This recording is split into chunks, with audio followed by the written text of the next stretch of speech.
বর্তমান প্রধানমন্ত্রী তারেক রহমান দেশের জন্য যে কিছু করতে চায় সেটা আবারও প্রমাণিত হলো।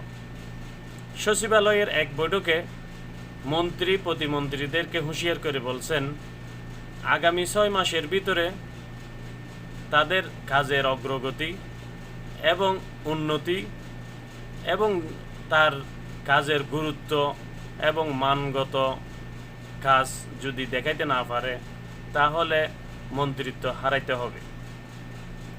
এই হুঁশিয়ারি দেওয়ার কারণে মন্ত্রীরা অবশ্যই জান প্রাণ দিয়ে চেষ্টা করবে যার যার মন্ত্রণালয় দফতরগুলো সঠিকভাবে পরিচালনা করার জন্য।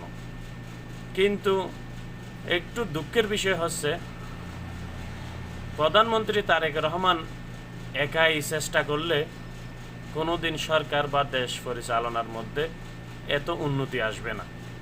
যদি প্রত্যেক এমপি, মন্ত্রী, প্রতিমন্ত্রী সকলে মিলে তারেক রহমানের দিক নির্দেশনা অনুযায়ী যদি কাজ না করে, তা আমরা আশা করব তারেক রহমানের দিক নির্দেশনা ফলো করে দেশের স্বার্থে চাঁদাবাজ বিরোধী, সন্ত্রাস বিরোধী কর্মকাণ্ড আমরা নিজের দলের লোককেও করতে দেব না, অন্য কাউকে করতে দেব না।